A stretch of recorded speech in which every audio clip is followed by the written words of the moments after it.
Hello everyone, welcome to IFS students. आज हम बात करने वाले हैं about the paper analysis of cell signalling. ये टॉपिक जो है ये आपको हम मर्ज में हम पढ़ते हैं बहुत बार विद द इम्यूनोलॉजी। तो अगर हम बात करते हैं सेल सिग्नलिंग की, आपके सिलेबस में बहुत कम टॉपिक्स है, यहाँ से आपको बस सिग्नलिंग पूछा गया है। तो लेट्स हैव अ लुक कि यहाँ से क्या टॉपिक आपको करना चाहिए, क्या जरूरी है। अगर हम देखेंगे तो इसमें हम लोगों ने 3 सेक्शन में डिवाइड किया है। First is cell signalling, second है हमारा सेल टू सेल इंटरेक्शन या फिर cell to matrix interaction, and third है हमारा कैंसर।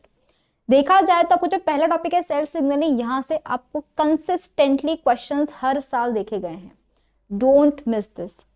इसमें आपको क्या क्या पढ़ना पड़ता है, तो इसमें हमको पढ़ना पड़ता है about the autocrine signalling, paracrine signalling, endocrine signalling, किस तरीके से सिग्नलिंग की जाती है, कैसे आपका एक सेल जब सिग्नल भेजेगा सारे सेल्स रिसीव करते हैं, कैसे रिस्पॉन्ड करते हैं, आसपास होते हैं, दूर दूर होते हैं। देन इसमें हम बात करते हैं about the types of receptors. आपको गिन के 3-4 नाम बहुत अच्छे से याद रखने हैं। जीपीसीआर है, रिसेप्टर टायरोसिन काइनेज है, नॉन रिसेप्टर टायरोसिन काइनेज है, 2 कंपोनेंट सिस्टम है, ये आप लोगों को डेफिनेटली पढ़ना है।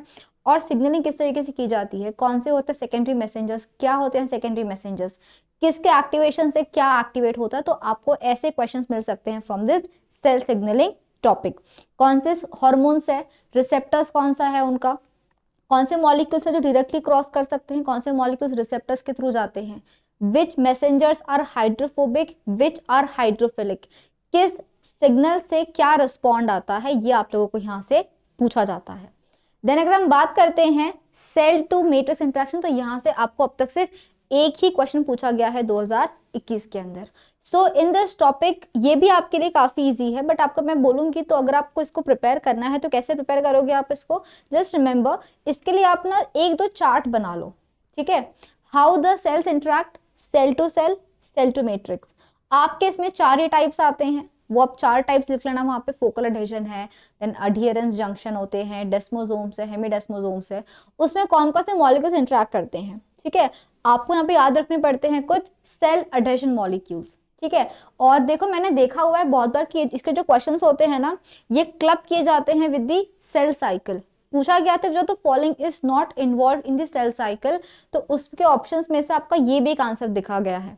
तो अगर आपको मॉलिक्यूल्स पता है यहाँ के कि कौन कौन से मॉलिक्यूल्स है जो कैम में इंपॉर्टेंट रोल प्ले करते हैं, तो वो आपका नहीं इंपॉर्टेंट रोल या फिर नहीं दिखा जाएगा आपके सेल डिविजन के अंदर। तो आप इसको याद रखना ताकि आप बाकी क्वेश्चन भी सॉल्व कर सको।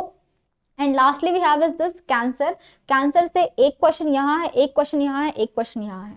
तो कैंसर से भी क्वेश्चन पूछे जा सकते हैं, बट कैंसर को भी अच्छे से प्रिपेयर कर लेना। तो यहाँ से there is nothing which you can miss. Of course second topic जो है इसको बहुत मत पढ़ना, और इस पे आपको कोई भी अप्लाइड क्वेश्चन वगैरह नहीं पूछा जाता है। They will ask you direct question. तो अगर आपने एक बार समझ लिया है topic, just make a list of these, एक क्लासिफिकेशन का चार्ट बना लो। सेल टू सेल इंटरेक्शन एक तरफ पढ़ लो, सेल टू मैट्रिक्स एक तरफ पढ़ लो, कौन से प्रोटीन्स क्या क्या इन्वॉल्व रहते हैं उसको एक बार आप पढ़ लो, तो आप लोग का टॉपिक प्रॉपर्ली प्रिपेयर हो जाएगा। एंड सेल सिग्नलिंग तो करना ही करना है, वो मिस मत करना बिल्कुल। And if you talk about the cancer, cancer से भी रेयरली क्वेश्चन है, बट क्वेश्चन पूछे जाते हैं। कैंसर के टाइप्स क्या होते हैं, they can ask you about the mutations. Gain of function कहाँ पे होगा तो क्या हो जाएगा, लॉस ऑफ फंक्शन कहाँ पे होगा तो क्या हो जाएगा। तो आपको ऐसे क्वेश्चन मिल सकते हैं फ्रॉम दिस कैंसर टॉपिक।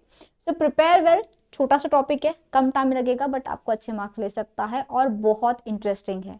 ये कॉन्सेप्ट्स आपको आगे भी काम आएंगे। और जो आपका जो कैंसर टॉपिक है ना, cancer is related with the cell cycle and related with the apoptosis. तो अगर आपने तीनों में से कैंसर, सेल साइकिल, एपोप्टोसिस, अगर मैं तीनों में से कुछ भी छोड़ा तो आपको प्रॉब्लम हो जाएगी। सो डेफिनेटली स्टडी कैंसर, ताकि आप जब सेल डिविजन पढ़ते हैं हम, तो उसमें भी आपको ये सारे यहाँ के नाम जो है वो मेंशन होते हैं। So prepare well. काफी इजी टॉपिक है, काफी इंटरेस्टिंग टॉपिक है, and I hope this is clear to you all. If you have any queries, do ask. Have a great day and a very happy learning.